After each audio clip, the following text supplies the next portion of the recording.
Ba-da-da-da-da-da. Dungeons and Dopamine.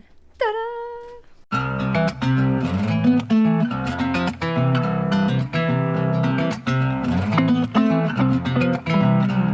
Hello, this is Bree Fagan. This is Jess Wozniak. And this is Dungeons and Dopamine. Week 12. 12! That's like 3 whole months. That's one more than 11. It is. Yay, More math. of those double digits. I'm crying. Like my luckiest number, but I made Jessica cry already in this episode. It's beautiful. But I was really excited to talk to you guys, okay? She was. And I'm gonna be okay. So, we were talking before the incident. Do that sometimes. And we were talking about YouTubers. Yes. YouTubers. Or influencers. Sure. What would they be? I don't know what Content they creators. would be called. Ooh, content creator. Yeah, I mean, that Is that gonna sounds be our job cooler. title? Yeah. Content creators. I mean, it kind of is for me, for you. Dopamine stars. Podcast stars. Drug content deliverers. creators. Yeah, I feel like influencer feels more like brand deals and stuff like that. Yeah, like I should be wearing a specific brand of clothes. And Or we should talking do about it makeup constantly. tutorials or something. You know, funny enough, when I was creating our Reddit, because we have a Reddit. We have a Reddit. We have a Reddit username and a Reddit subreddit, thanks to your husband, because I did not consider a subreddit. But when you are setting up a Reddit, you have to pick like your interests, Sure. so that it can create your feed, or whatever you want to call it. Sure. I was trying to pick things that both of us liked. Oh, sure. Or even stuff that maybe one of us liked but the other person didn't. And I thought it was very interesting on the things that both you and I do not like, and some of the things that we do like. So, While you look for that, yes. we have a Reddit. She's looking. We were talking about YouTubers. Yes. The tubes. And are there any in particular, you know who I'm going to talk about, Yes. but are there any in particular besides them that you like? Well, in case we don't remember, Brienne has problems with videos. She either falls asleep or she gets overwhelmed. Yes. So, literally don't know if I've ever sat through a YouTube video in the last 15 years. Then the only content creators I know are the ones you are going to talk about, that we just talked about, and a couple TikTok stars that I learned about, like ADHD and anxiety, like Elise. Oh, I love Elise. Yes. Elise Myers. She posted a great one today or yesterday about hobbies. Ooh. And how with ADHD we get so hyper focused on hobbies. You know, it's really scary how your ADHD and my husband's ADHD coincide, because he did this with a 3D printer. Oh, yep. And it did not cost $100. Nope.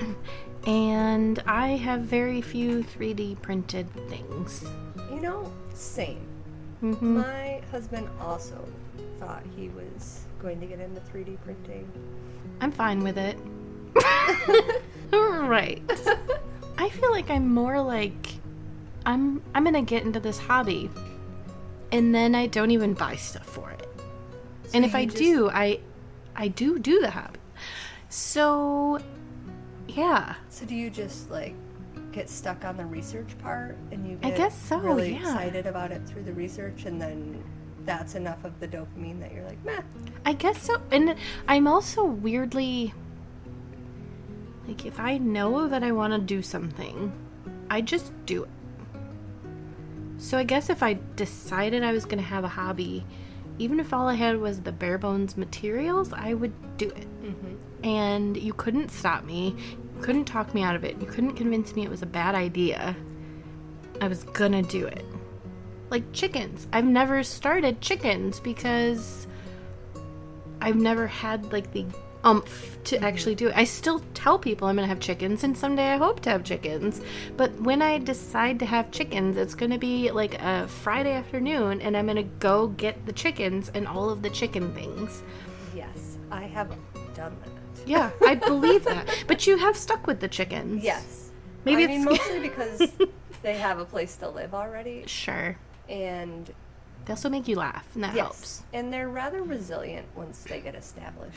Except for coyotes. Unless and the foxes. Coyotes and the and foxes raccoons. and the raccoons. And snakes. And, and eagles.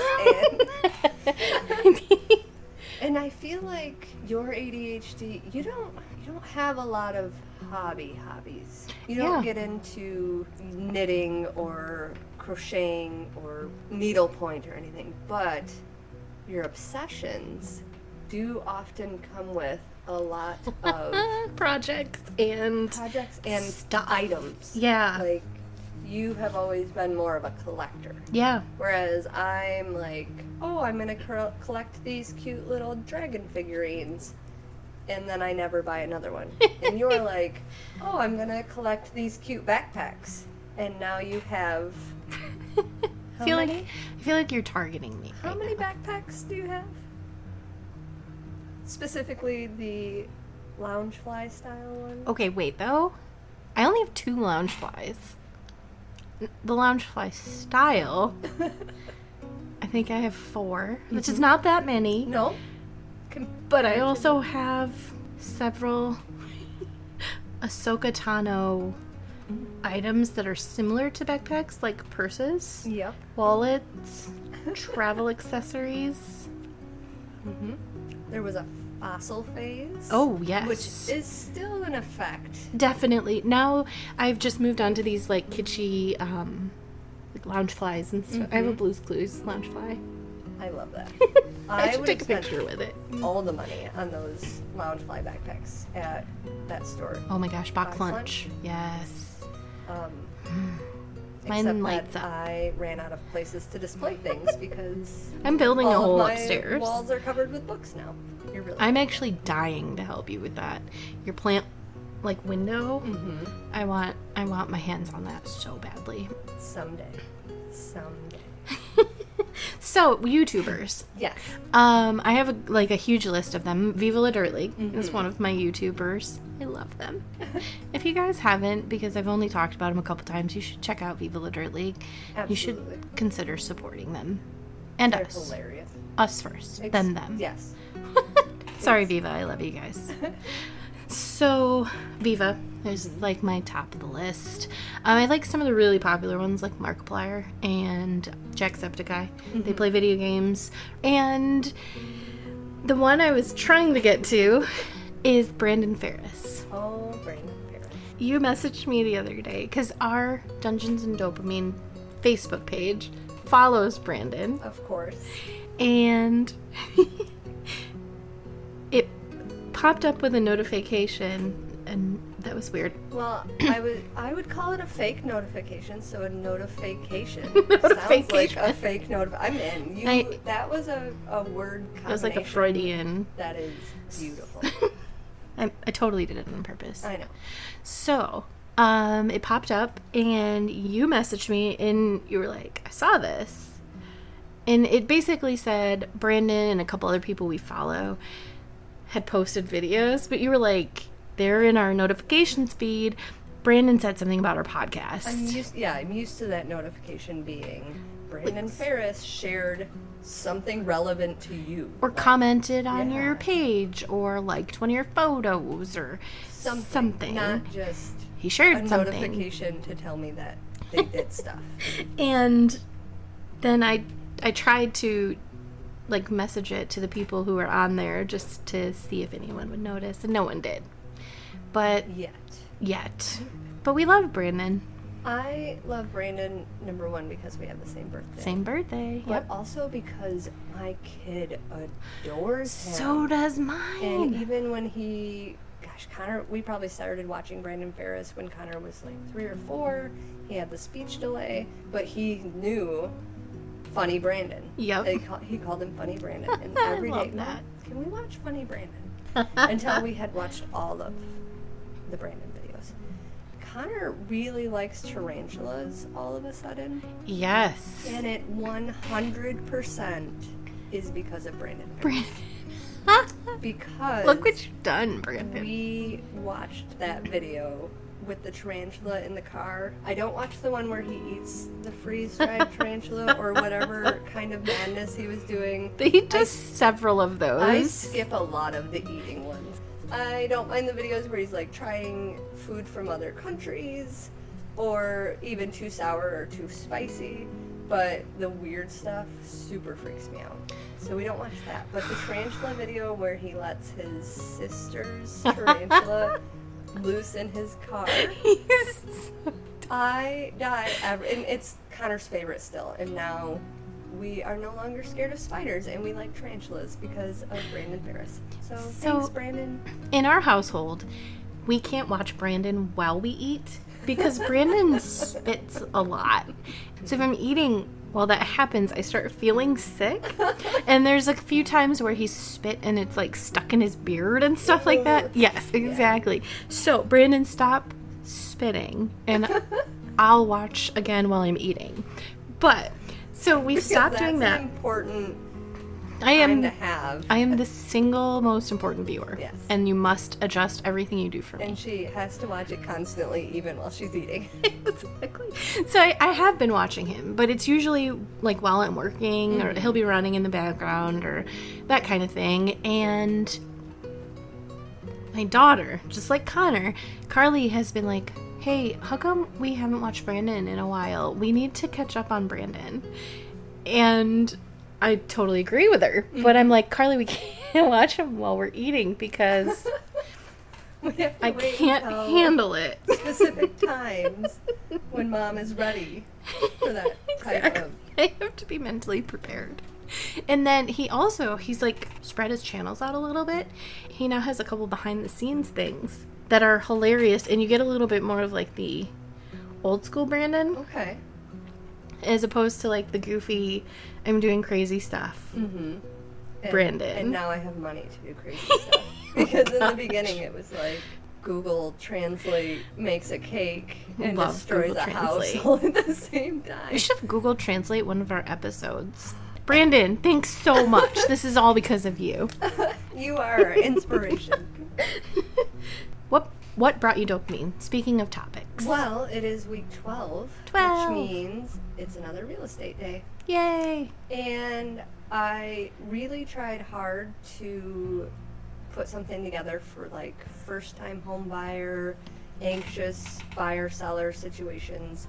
And I'm still working on that, but it just didn't come together the way I wanted it to for this. So if anybody has questions, you should send them to us, or suggestions on things that really help you or helped you when you were buying or selling. Or what really worries you. Obviously, I don't want it to be boring, so I would love if people could send me questions that they've had, or maybe if you've already been through the process, something you really enjoyed that your lender or your realtor did. So I remember calling you when we were thinking about moving because you were working with a mortgage company, and I said, please make this easy for me. And you did. It was so easy. Yes. I mean, it still had all the stressors of moving and stuff. And but you had kind of a weird hiccup towards the end of yours. I want people to know that there's usually always a way through it, or just that it's common. It's just such a process. Today's topic is just random, weird real estate problems. Just to kind of give people a heads up on why you should find a good local lender and why you should find a good local realtor, because it's these little nuances that can really make or break a deal and make or break your experience. And real estate is such a weird profession or weird area to be in anyway. Like, everybody assumes pretty much anybody involved with a real estate transaction is probably shady. First off, make sure you find people that you trust and watch out for people that are only out for the money. And you can tell, usually. Somebody that's encouraging you to, bid super high on a house that just doesn't seem worth it, or a lender that promises you one thing and then at the end of the transaction, you are paying a lot more money than you expected, or something weird has changed. Some of that is just bad people. Then some of the stuff I'm going to talk about today is stuff that came up during particular files or transactions that maybe were very frustrating or seemed like we were out to get them or we were only doing it to frustrate them, but are legitimate rules with these certain loan types or certain types of housing. And I'm going to start with my time at the mortgage company. I worked at the mortgage company for 2 years, and the mortgage company I worked at specifically focused on the main four mortgage type: conventional loans, FHA loans, VA loans, and RD, rural development loans. That was my first type of loan. Yeah, and all of them are good loans. All of them have pros and cons, but if you don't understand those different loan types and what they mean, it can be very frustrating to find out that there are different rules for somebody who is buying a house with an FHA loan than somebody who is buying a house with a conventional loan. Same, I believe someone viewed my house that I was selling who had a VA loan, and they couldn't put in an offer on that house because of something specific in the house. I wonder if wouldn't it allow was like your weird little crawl space. That could be. I don't remember what it was. I think they told us, but they just couldn't. So starting with VA. VA is a great loan. It's for veterans or spouses of veterans that have passed away. That is also an option. They let the ghosts of the veterans buy the ghost has to come back and sign the paperwork. Dang, no wonder it's so hard. It is. But they're very specific on the types of house you can buy. They also require weird things like most loans do not require a pest inspection. A VA loan does require a pest inspection. Okay. They also dictate who can pay what costs in a loan. So typically with conventional or FHA or RD, like your closing fee, your pest inspection fee, all of that would be a buyer paid cost, something you pay at closing. With the VA loans, for some reason they won't allow the veteran to pay those fees. So if a seller chooses a VA loan, they are also agreeing that they're going to pay extra money because the buyer's not allowed to. So wow. This became a problem in this market because VA loans were being passed over and over and over and over because the sellers were getting other offers that didn't require these extra fees. Yeah, you gotta... didn't have as many rules and requirements. Yeah. And something good that has come from this market is that some of these problem type loans started easing up on some of these requirements. So VA, you've got these extra costs you have to pay. FHA is also a great loan. It requires a little bit less down than a typical conventional loan. What does it stand for? Federal Housing Administration. Okay, I thought along those lines. Yeah, and it allows buyers with maybe lower credit scores, lower income, lower down payments to be able to afford and get into homeownership. The problem with FHA, and a story that always sticks out to me, is they, again, have a lot of weird random requirements. So one that I think of every time was at the mortgage company. This client must have been buying out a land contract or because he already lived in the house. And if you've never dealt with a land contract, typically you put a large amount of money down, you pay for it, you pay a monthly fee with interest and whatever for a certain amount of years, and then there's usually a balloon clause at the end, which just says that after 4 years you have to buy out the rest of this contract. And land contracts are usually used for buyers that maybe can't get a traditional mortgage at that time, whether it's because their income doesn't look right on paper, or they have another house they need to sell first, or they have a credit issue. But if they don't manage this last clause at the end, this the balloon payment, they can lose the house and it can revert back to the original owners, and all of that money and all of the work and all of the time you've put into it during that land contract is basically just poof, gone. So This guy calls, he needs this loan. He has to satisfy this balloon clause in this land contract.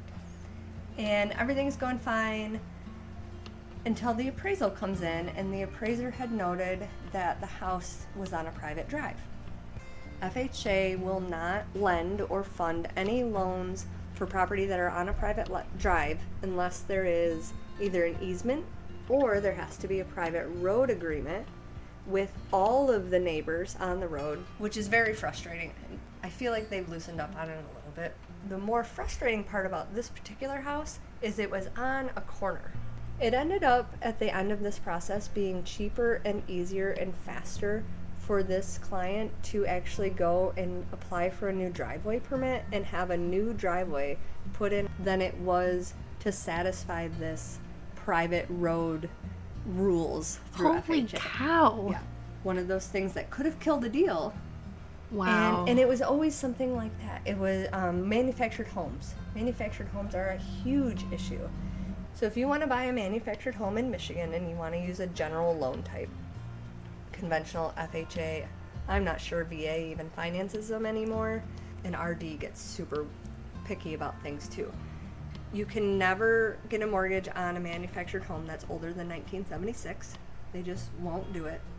There's a minimum size now. Most old single-wide manufactured homes will not qualify. Has to be double wide or bigger in most cases. Some of the newer ones you might get away with a smaller size. You have to pay a separate fee to have a structural inspection done on the home, which is usually $500 to $600. Holy. And the structural inspection has to prove that the manufactured home has never been moved since it was placed there. It has to show that it's permanently affixed, so it's on some sort of foundation or footings. The wheels have been removed. All manufactured homes up to a certain point had, basically on the front of the trailer, like an information tag. I think they called it a HUD tag or something. Like when it was built, just all this weird information. But nobody knew what it was, so a lot of the issue we'd run into is that plate would have been removed at some point when they were redecorating or repainting or moving things around. So we wouldn't be able to find this plate, which is a requirement to be able to finance a manufactured home. And until a certain year, they actually used to title manufactured homes like a car. And we actually ran into a situation, again, they were already living in the property. At some point in the process, we discovered that it had had a title. So we tracked down the title, and there's an old lien holder still on the title. So to clear the title, we have to find the lien holder and get it removed. Oh my gosh. Impossible. It was the 80s, whatever company it was didn't exist anymore, all kinds of crazy stuff. Like, the only way to fix it, it turns out, is to find all the documentation basically proving that you didn't have a lien on it anymore, or that it had been paid off, or somehow wouldn't exist anymore, and then apply to an office in Lansing that is at the time run by one single person who had weeks worth of files, and wait for him to be able to get to your file, determine if you have the right information, and then he could release a new title. It took literally 7 months Holy before cow. we were able to close that deal because we were waiting on this one person. There was another manufactured home that was you couldn't even tell it was a manufactured home anymore, but the original part of the house had been like a 1974 single wide trailer, and even though it had been built and changed and didn't look anything like it anymore, they still considered it a manufactured home from 1974, and we could not finance it.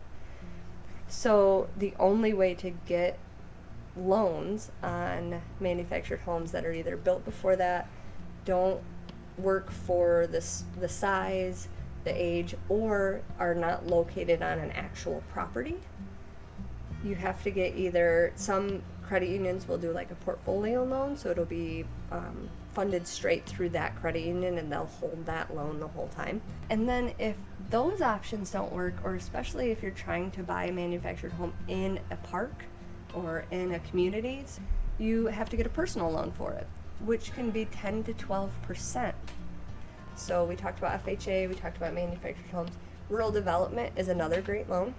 It's a zero down loan, but only applies to certain areas that are considered rural. We have a lot here in our area because we're rural towards the north, but they have a lot of stipulations on how much money you can make. If you have anybody living with you, they typically require all adults to be on the loan. So if your husband doesn't credit qualify, you don't. They also had weird limits on how much land you could own, even though it was a rural development loan. Yeah. So we had another deal that was stuck for months because rural development would only allow up to 2 acres, and this property had like 10. So to be able to buy it, the seller actually had to do a land split, a legal land split, which takes a bunch of time. Sure. And have that 2 acres with the house separated from the rest of the land, which they then sold separately. That's so frustrating. And that's another thing that I know has changed, but I still don't think it's great. The other thing to know is underwriters are getting really sneaky and really resourceful and nosy.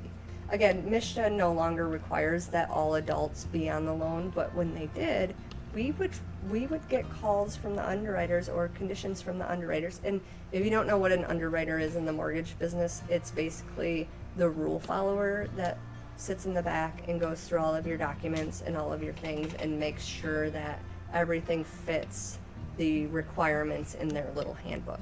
If it was a client that was applying for a MSHA loan and they were the only ones on the loan, the underwriter would look into their Facebook and see if they had a serious relationship or a fiance or something along those lines, and they'd call them out. Or there's certain types of loans, if you get gifted money, they require, you can only get money from specific relationships. So What? You can only accept a gift from your parents, your grandparents, your direct, like aunt, uncle, and then they have this really vague or basically special friend or long-term friend. But that friend, if it was a family friend that you've known for 30 years, they would actually have to provide documentation that they have known you for most of your life and that they spend a bunch of time with you and that they care about you enough to gift you money. So we had a couple, they had been together for a while, they were planning on living together, but they weren't engaged yet. And we kind of just, well, today you're engaged, like this is your gift letter, this is how we're gonna get them the money. But they checked their Facebook and there was no announcement of the engagement and they hadn't updated their status. It was a big deal. I hate that. Yes, it was like incredibly invasive and just astounding to me that they could make these rules and then so stingily hold to them. I hate that. So one thing that came up recently, and going back to FHA, a lot of these loan types also don't want to deal with flip houses or don't want to finance them. Sure. So there are FHA rules that say a house cannot be sold within 90 days of the last time it was sold. And if it is, then FHA won't finance it. And if it's been sold within the last 6 months, it requires 2 appraisals. Or if the amount that it sold for the first time is a certain percentage lower than whatever it's listed for now, they'll require a second appraisal. And then the last part of the lending that I wanted to talk about is appraisals. Appraisals are given a lot of weight in a mortgage transaction, which again is ridiculous to me because an appraisal is only the opinion of one person. And if value comes in low on an appraisal, then the buyer and the seller, or the buyer's agent and the seller's agent, essentially have to fight out who's going to give up this value. And 90% of the time, if it was going to come in low, it was going to come in really low. But if it only comes in a couple $1,000s low, anytime I've tried to argue with the appraiser or provide extra comps or give extra reason, nobody wins. The appraiser always has the final say, and if they're stubborn about it, then their word is gold. They also are the ones that get to choose what needs to be fixed on a house to be able to be sold. And it's never consistent. The only thing that is ever consistent is the lead-based paint and GFCIs in the bathroom. Sometimes this can delay closing because if it's requiring paint and it's winter, then you have to set up an escrow to make sure that the painting gets done when the weather's better. But then somebody has to put up more money to put in an escrow account so that someday the house can be painted. And then the last part about my lending, and where your story comes in, is the credit part. Yeah. So I won't give a whole big talk about credit because I could go on for days. But there are a lot of weird things about credit that mortgage companies look at. One of the biggest things is medical debt is hardly ever considered anymore. Unless you are actively making payments on a medical debt, we usually were able to ignore those. So if that's something you're worried about that you're avoiding getting a mortgage for, typically those can be avoided. I don't know the current rules on student loans, but some of them are very frustrating. I know RD specifically used to require, no matter what your student loan payment was, whether it was zero or you were paying a lowered amount or whatever, rural development would make us use 1% of whatever the student loan balance was as your monthly payment. The other thing, so credit scores are incredibly fickle. Credit scores can be affected by the most ridiculous things. It can be dependent on what time of the month you pull the credit report and whether your credit card payment has posted or your credit card company has reported recently. But also, the mortgage companies are required to pull your credit again at the end of the process to make sure that you haven't taken on any new debt. But the problem becomes these credit companies and what happened in your case. So you guys came in pretty good credit. Yeah. Really, yeah, decent. Everything's set. You guys actually got screwed twice during your deal. Don't remember. And just as we're approaching the final, the goal line, your car insurance company double pulled your payment for the month. Yes. So now it made your bank account look like you don't have enough money to close. And then a credit card that your husband had paid off, somehow the interest that got charged after it was paid off, then we got a late fee. You got a late fee on this, like, $1 worth of interest that hadn't been paid. I think it was like $1.30 or something. And it reported to your credit as a late payment. Yeah. Because you thought you had paid it off. You get a letter, you get something in the mail from there, and you're like, oh, I already paid that off. You throw it in the... Still furious with them. Yeah, you throw it in the shred bin, and you don't think another thing of it. And nobody bothers to tell you anything until it hits your credit.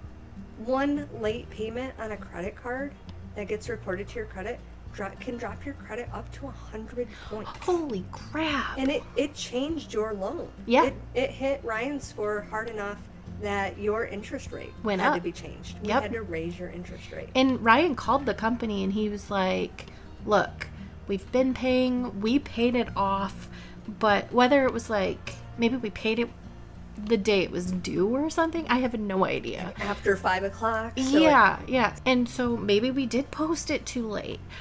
But he paid it in full, and we were like, okay, great, that's done. Mm-hmm. And he called, and he explained what had happened.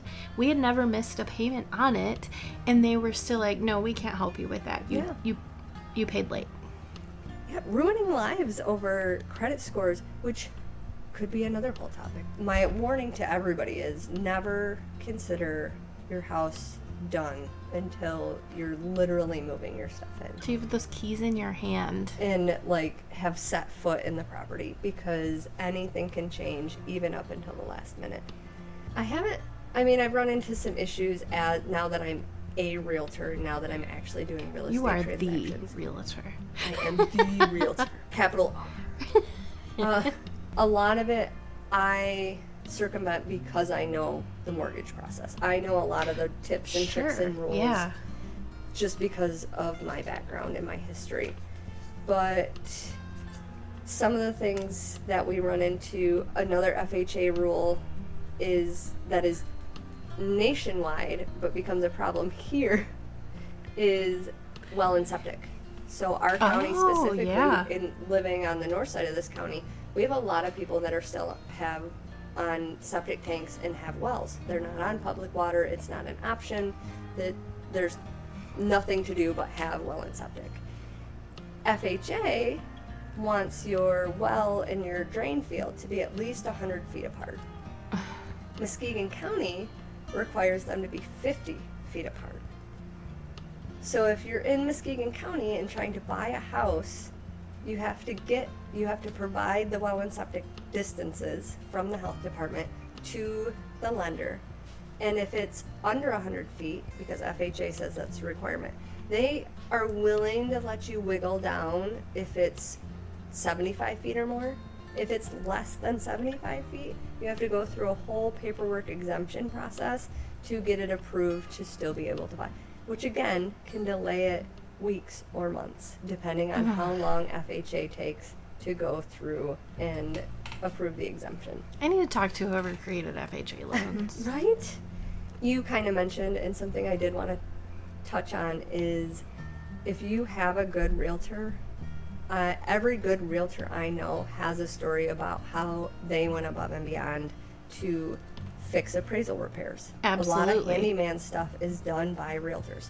Not only are your realtors probably going above and beyond if they're good at what they do, but I can't tell you how many jobs I've done that I don't get paid for. Sure. Because they find a house to buy through a relative or someone they know. They don't need a realtor anymore.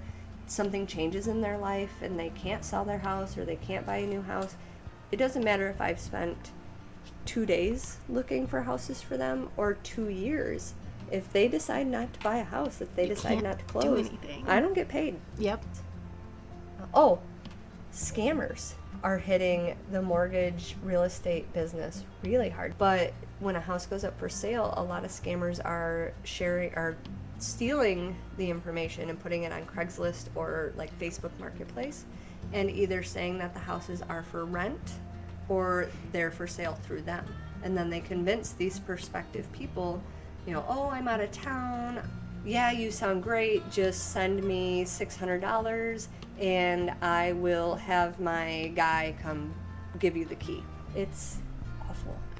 I want to wrap up kind of quickly, about my working for local government and how that has changed how I do real estate. Because before I got involved with township government, I honestly did not understand how much power our local governments have over the properties we own. So now I know if my client tells me they have something unique they're looking for or something unique they want to do with property, I know I have to look up the ordinances for the specific area they want to live to see if that's even allowable. Local governments, whether it's your township or your city or village, can dictate how big your house can be, how small your house can be, how much acreage you need to be able to build somewhere, where you can build on your property, if you can have outbuildings and how big they can be and what they can be used for, how many people can live on your property, how many animals, whether you have commercial property versus residential property. They may require, if you move into especially some of the new neighborhoods, there might also be an HOA. Other ways they used to be able to use like deed restrictions. There is a well-known restaurant owner in our area that will buy property around their restaurants, and just to be able to put a deed restriction on it that property can never be used as a restaurant, that property can never sell food, and then they immediately resell the property to whoever will buy it. But it can never, in its history, ever be used as a restaurant or to sell food. There are easements.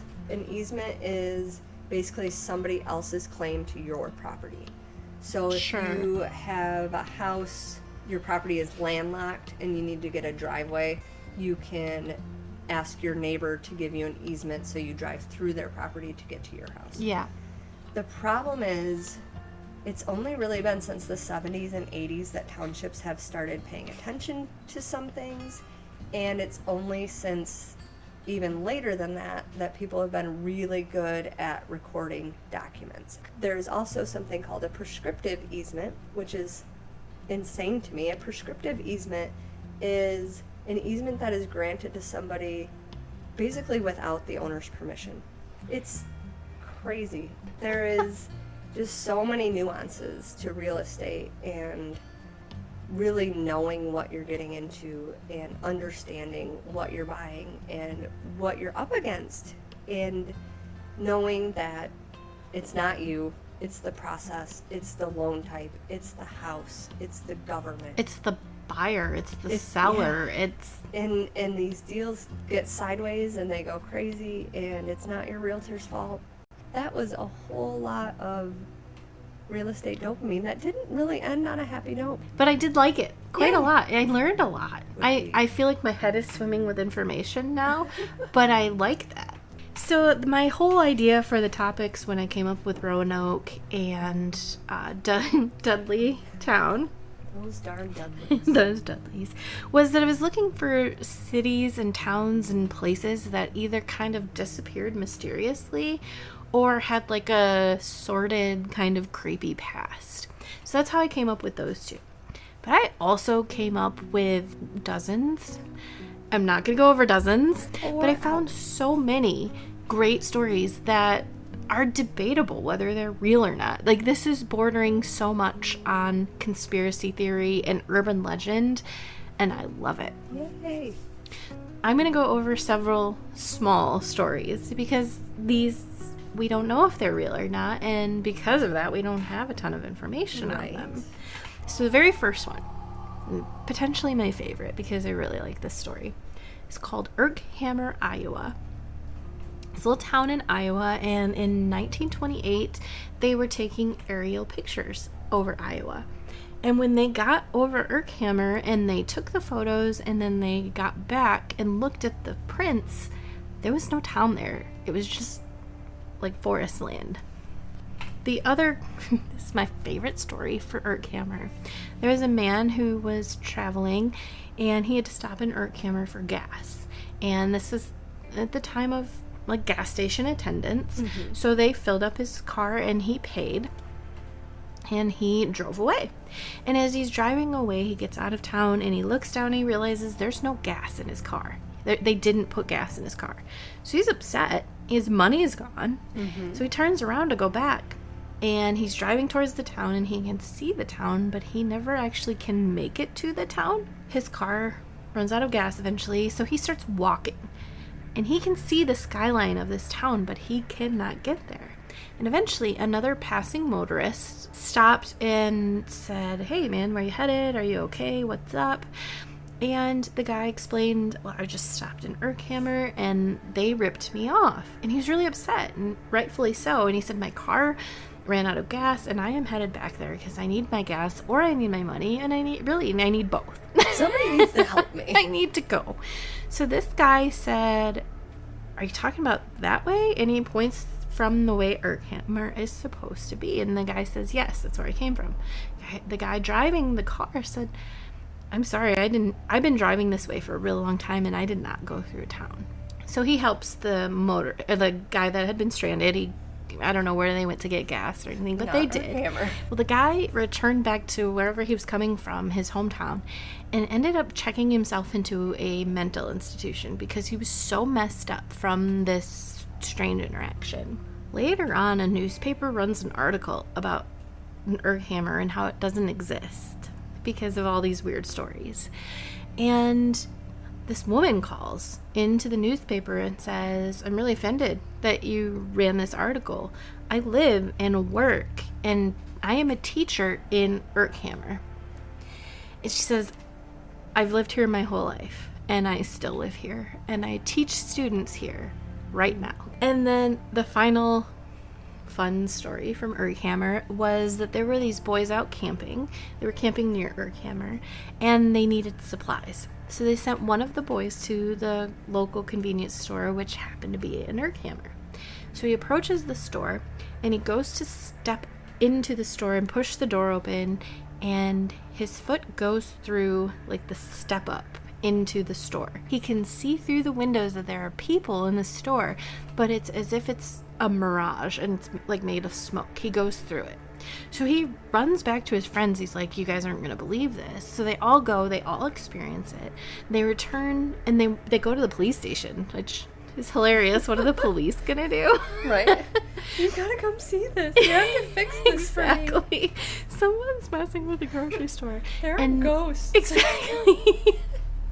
And they had the same experience at the police station.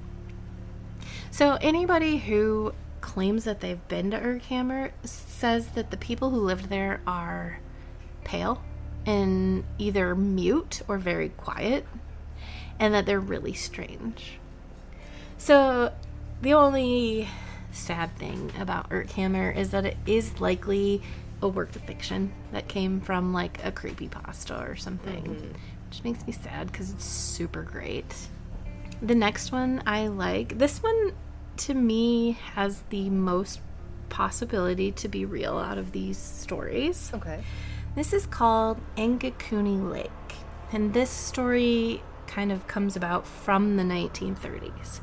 So Angakuni is a lake, obviously. What? You won't believe it. And it is in Canada, in one of the northernmost territories. Very low population. The capital in this area had 7,000 people. It's so little. Which is... There was a fur trapper, and he saw that there was a storm coming through. And so he was going to head to this little village that he knew. This is an Inuit village. He was familiar. He had been there before. They were very friendly. It was a very small village, but really kind. And it was going to survive him through the storm. So he approaches, and there's no hustle and bustle or anything. And he's thinking that's kind of weird. So he yells out, hello, and kind of waits for... Yeah, kind of, yeah. I need to hide from the storm. The storm is coming and my toes are cold. And so he yells out and he gets no reply. And it's looking really weird. So he approaches and sees that there's no one there. But the creepiest part is that there are food, clothing, rifles, like half-eaten meals about. Which is always the creepiest part. So creepy. Like, it's picture a cup of coffee that's like frozen into an ice cube. Or still steaming, Right. which is even creepier. Even worse, yeah. He described, the fur trapper, described this little village as a friendly little Eskimo village of about 30 inhabitants that he had known for many years. And I say that he explained it this way because Eskimo is not an okay term any longer. Right. So I don't want anyone to think that's coming from me. So he did wait out the storm, and then he returned to the police, and they all returned and searched, and they never found a trace of these people. So let me say this first. There is a very popular woman who claims to have been abducted by aliens, who said that while she was being abducted by aliens, she saw the people from this village also having been abducted by the aliens. However, it is more likely that either the village never existed, they can't find it nowadays, they don't know where it would have been. It's more likely that it never existed, or that it was exaggerated. The people left for a reason, and even in an article that wrote about this later on, it said that the fur trapper actually found a single rusty rifle and dog corpses. Oh. I know. That's not half-eaten food I know. on a table. I hate that part. This was probably a story that was kind of overtaken by the media and burst out of proportion. Mm-hmm. All right, so my next one would probably be the second most likely on this list to have existed, and this is called Joer Verde. Yes, H-O-E-R, Joer Verde. Okay. But you must be very careful. And the story is that a local village nearby was supposed to trade with them, and their traders never showed up. This was 1923. So some explorers from the town decided to go check and find out what happened. They were going to kind of bring their wares or see if they could get them to come or whatever. Hey guys, what's going on? Exactly. Are we still friends? Can we hang out this Friday? So they arrived and they noticed that the trade ship was docked and it was safe and it was in fine condition, but they also noticed that no one was working on the docks, which is very strange. This was a town of about 600 people. The town was pretty small, but it did have like a little school and, little homes and things like that. So, obviously some trading going on. Exactly, yeah. They did something. So it was really strange that it was barren. So they kind of checked around the town, and really all that they could find was a gun that had been fired the day before. And then on the blackboard in the school was a message written that said, "There is no salvation," which is super, super creepy. Right. Now, at the time, Brazil was in... This was in Brazil, by the way. Oh, good. Fun information. Semi-important to the whole story. So at the time, Brazil was in sort of a internal war. So they were actually having trouble with guerrilla militia. Okay. But the weird thing is that the guerrilla militia really took credit for what they did. So if this town had been taken by them or even killed by them or attacked or whatever it was, they would have been bragging about they would have probably. It was like planted their flag. Exactly. It was sort of like the idea that the Germans would have torpedoed the Titanic and not taken credit for it. It's just war. They were trying to make people afraid. They wanted to get their way. Probably wouldn't have written "no salvation." Maybe Exactly. Like, we win. There's no salvation but us. Obviously. Something along those lines. The only other thing, or I guess the other big thing, it's not a little thing, is that this would be a really strange name for a town in Brazil, because Joer is not a word in Brazil. In Portuguese, I think it's what it is, Portuguese, and verde is green in Portuguese. However, in Dutch, Joer is a derogatory word for a sex worker. So, which makes sense. I mean, it would have been like Ho Green. Right. Right. And that doesn't really make sense. And kind of lends to the idea that it's a made-up story. Exactly. Like, the name's kind of goofy. Exactly. And it's someone who was like, oh, this sounds Brazilian. Yeah. Weirdly enough, they think that this might have come from a Russian newspaper in the 70s. So that's as far back as they can trace the origins of the story. They were trying to spread some sort of rumor. Yeah. Or maybe it's just for funsies, like an interesting article, like a story article or something. Well, and you mentioned a lot of these are old. Like 1923 or older.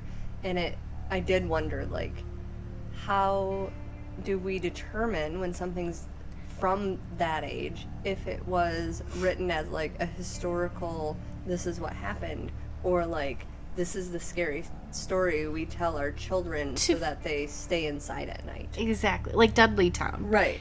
How much of that was natural factors that looked kind of scary at the time because they didn't know any better? Mm-hmm. That kind of thing. So I do think that this one holds like a level of it could be true. Mm-hmm. I think maybe a bit more than Urkhammer, which, is a portal into like another world. Yeah, obviously. Alternate dimension Urkhammer and a different, somehow a secret town that just wants to steal people's money and then send them on their way. Yeah, but they're sad. Yeah, it's very strange. It's really, it's kind of fun, but it's really hard to start believing. Right.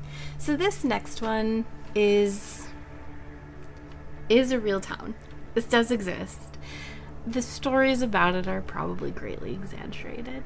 So this is Happy Valley in Williamstown, New York. Sounds like my kind of place. Exactly. It's not. Oh. I'm sorry. Let me destroy your joy. Are there lights there? So many. It's where all the lights converge. Hope there's no frogs. It was originally founded as the town of Fraser. and this was 1850. Since again, we're way back in time. Mm-hmm. It was a farming community. And it had homes, a school, a church. The main street of the town was called Happy Valley, which is fun and sort of creepy. It seems like when things are called happy, they're not. Right. It's like when you name a dog Angel. It's not. It's never. It will bite you. This town was abandoned during the Great Depression, and you can actually visit it still. Ooh. So the story about this is that the townsfolk, the men specifically, of course, angered a witch that lived on the outskirts of town, and that she cursed the town. And once she did that, they were all overcome by black fever and died. The town is haunted by several different ghosts. Mm-hmm. The most prevalent is a Civil War soldier who has a hook for a hand. But the interesting thing is that there are very many Civil War soldiers buried in their cemetery. Oh. And one of them did have a hook for a hand. So that's kind of creepy. Right. Now, it was selected to become a forest preserve. So nowadays it's visitable, but you have to respect all the rules. And in reality, people were actually paid by the government to leave because really? they wanted the land for farming and stuff Oh. like that. So they were paid to get out, which could become a really great creepy story, but it's really not. It's really quite boring. Maybe the government paid them to get out because of the witch the witch. was pissed. Mm-hmm. The pissed witch. They have to keep her happy. So Yeah. they convinced all these people to go. Or else she'll take us Or- all down. Yeah, I she think was it's Baba probably Yellowlegs. luring children into the woods to eat them. And this Yeah. was the only way to protect the residents of the town was to pay them to leave. Those are my 4 mysteries. Mm-hmm. I do have a few, just very quick, that I couldn't skip because they were fun. I love these. So there's a town in Centralia, Pennsylvania, and it is on fire forever. Maybe not forever. But in 1962, something ignited a fire within their coal mines that were no longer in use. And since then, beneath the town in these mines is a fire. It is still burning. It will probably burn for the next 100 years or so. And because the burning is causing sulfur and carbon monoxide, Sure. it's causing a bad thing. Yeah, bad air. Exactly. Air bad. Air bad. Don't breathe. Don't breathe. People had to leave. They had to leave the town. In the late 80s, the government bought the entire town and said, you all need to leave. In 1992, they evicted everyone, but a very tiny group of people, and ended up only being 8 left, fought to stay. And I don't know why. And they still are able to live there, but only them. Like, they don't think they can have families that continue to live there. And once they're gone, this whole town will be empty. That's crazy. Isn't it crazy? And you can actually visit it. I assume that short-term visiting isn't going to hurt you too badly. So you can visit. And Road trip. right? You do have to be careful because these buildings are owned by the government. And so you don't have rights to them. And some of them families still live in. So you don't have the rights to those either.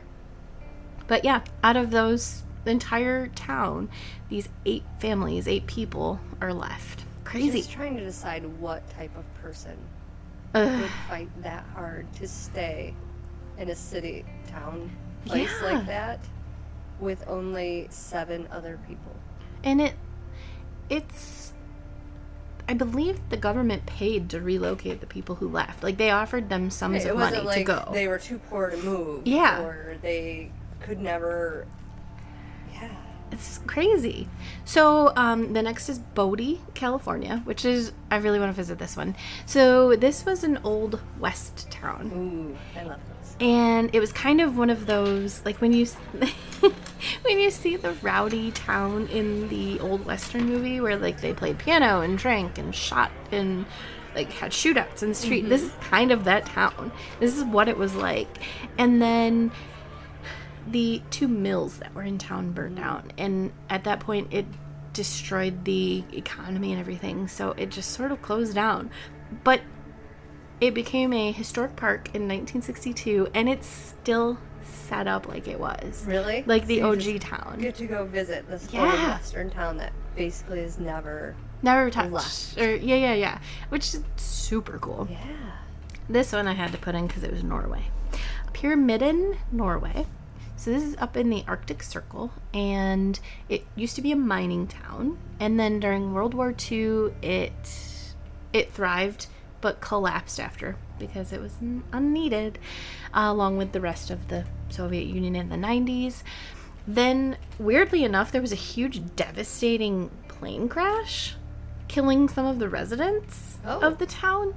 So, at that point, people were leaving in droves. In 1998, most people left. It is now empty. But what I thought was really creepy is that there's a statue of Lenin that overlooks the town still, which is so ick. I don't... Right. This one I put in very specifically because it has to do with Michigan. All right. Fordlandia, Brazil. I'm going to read this one so I don't get any of the details incorrect. If this abandoned city sounds like a made-up place, that's because it is. In 1928, Henry Ford bought and built the town of Fordlandia in Brazil. He was hoping to turn it into a workers' paradise and an anchor for the business in South America. Ford carried out widespread deforestation in order to plant rubber trees, which did not take and suffered a blight. Then, in the meantime, the workers rioted due to a lack of food. And with Henry Ford getting sick at that point, it was sold back to Brazil, and the town is still there, but just rusted. Oh my gosh. So icky. I don't like it. Icky. You can tell I'm a mother. And this is the last one, and I did have to put this in because I thought this was fascinating. So, this is Kowloon Walled City in Hong Kong. It had 33,000 people living in it, and it was dubbed the most crowded place on Earth in the second half of the 20th century. So, it was the size of a city block. Yes. How many people? 33,000. Upward of 33,000 people. It was the size of a city block. It consisted of 300 connected buildings. And it was, kind of what you would picture something that crowded to be. It was a hub for bad stuff. Drugs and crime and businesses that weren't legal. Any of that stuff. It was also able to be there and be such because it was stuck between the then British Hong Kong and Chinese government. So like neither no man's land. Yes. Ooh. Neither one could quite take over it, and probably neither one wanted to, really, because it was just full of scum. They decided to dismantle the city, and over a 5-year period, they evicted everyone. They started dismantling it in 1993, but look up pictures. It's really cool. I'm It's very excited about this. kind of an old, decrepit shell now. So anyway, I'm picturing that one like the setting of Ready Player One. okay, sure. Yeah. I Where could see everybody's that. like crowded on top of each other and Yes. secret passageways and everything's connected, and now I want to write a book about it. I imagine the things that went on there were unfathomable. And it couldn't have been a safe place to be. Right. But I really had a good time looking into these cities. I didn't get the results that I thought I was going to Yeah. get. I thought I was going to get at least 1 or 2 towns that had just been evacuated, like by the government or something. And no one knew why, and no one's seen these people again. But I guess that's sort of more of a story than an actual reality. Yeah. And Like an or they urban don't have legend. them on the internet. So I don't know what I expected from this, and this does kind of wrap up my strange cities for now. There's a chance I could go back and visit them, especially if I find some more rich information. I really enjoyed these cities that used to be something and then just for some reason are gone. I know they were really brief, but they were so interesting. And like you said, make me want to get on and like look up pictures Yeah. and see how this worked. And I wonder if maybe I can find some pictures of these ones that we for sure. I'll write a note and see what I can find. So what's your next obsessions? So I have a few things. I think I might go with some. I can't seem to get away from the creepy. I'm liking it. I think it's because it gives me something that I don't normally look into, because it gives me the heebie-jeebies. So I'm kind of thinking I might go into like creatures, mysterious creatures. So like Bigfoot, the dog man of Michigan. There's a lot to search, so I guess it's good to have a lot of options. I know I actually have a whole nother list somewhere of ideas. I've been noticing my brain doing that more often. Like, yes, it'll just be like, oh, that would be a cool thing to spend 15 minutes researching. Oh, I can make it a podcast. All the stuff that I've always wanted to research or just spend a little bit of time thinking about, and now I have an excuse to. Right? You're like, oh, I have work to do. I have to research. Yes. Real estate or monsters or cities. I have to look up pictures of baby coyotes. Yeah. I have to defend coyotes right now and talk about this book. I love it. I'm enjoying it immensely. If anybody has any suggestions for us, let us know. You can reach us on, I don't know if we've said this before, but we're on all the social media. All of them. You can do that, or you can email us at dungeonsdopamine@yahoo.com. And we'd love to see it. We might not be able to get to it immediately.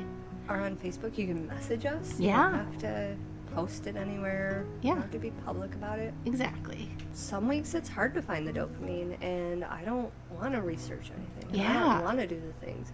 But maybe if it was a suggestion from somebody else that I hadn't thought about, it might trigger that hyper focus and that part of my brain that is like, ooh, shiny.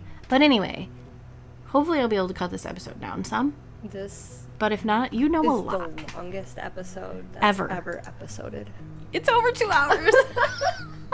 Oops. So this is Dungeons and Dopamine. Thanks for listening. We love you. Okay, bye.